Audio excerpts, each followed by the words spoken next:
అండి, welcome to my channel. ఇవాళ వచ్చేసి క్రిస్పీగా కరకరలాడుతూ మనం ఫిష్ ఫ్రై ఎలా చేసుకోవాలో ఈ వీడియోలో చూసేద్దాము. ఫస్ట్ తగినంతగా పసుపు, కొంచెం సాల్ట్, అలాగే కారం పొడి వేసిన తర్వాత ఒక 2 టీ స్పూన్స్ వరకు ధనియాల పొడి. ఇది వచ్చేసి శరవాణ పౌడర్ అండి. ఇది ఒక్కటి వేస్తే సరిపోతుంది. అవన్నీ వేసి తర్వాత ఇది ఒక్కటి వేస్తే సరిపోతుంది. చాలా టేస్టీగా ఉంటుంది. అలాగే బియ్యం పిండి, గరం మసాలా కూడా యాడ్ చేసుకోవాలండి. ఇందులో నేను ఎలాంటి కలర్ యాడ్ చేయకండి, జస్ట్ శరవాణ పొడి వేస్తే సరిపోతుంది. టేస్ట్ చాలా బాగుంటుందండి. ఒక్కసారి మీరు కూడా ట్రై చేయండి. అవి షాప్స్లో అవైలబుల్లో ఉంటుంది. తర్వాత ఫైనల్గా మనం నిమ్మరసం కూడా యాడ్ చేసుకోవాలి. తర్వాత కొంచెం ఆయిల్ వేసుకుంటూ బాగా లూజ్గా పిండిని కలుపుకోవాలండి.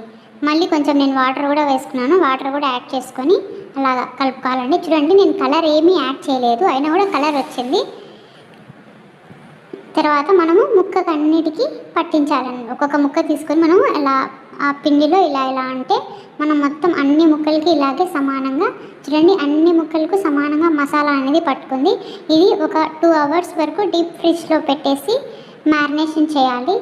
తర్వాత వీలైతే ఒక 5 to 6 అవర్స్ లేదంటే ఒక నైట్ అంతా వదిలేసినా కూడా చాలా బాగుంటుంది.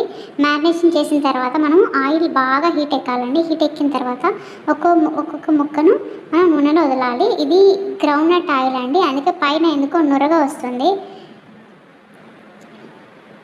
బాగా వేగిన తర్వాత మనం తీసి పక్కన పెట్టేసుకోవాలండి. ఇలాగా ఒక 2-3 ఆయిల్ వరకు కూడా మనం వేసుకొని క్రిస్పీ ఫిష్ ఫ్రైని ఎంజాయ్ చేయండి. చూడండి, వావ్ ఎంత బాగా వచ్చాదో చూస్తుంటేనే నోరు ఊరుతుంది. మీకు కూడా ఇంత సింపుల్గా కరకరలాడుతూ టేస్టీగా ఫిష్ ఫ్రై కావాలంటే ఈ టిప్స్ ఫాలో అవ్వండి. అలాగే ఈ వీడియో కనుక మీకు నచ్చినట్లయితే like, share and subscribe to my channel అండి.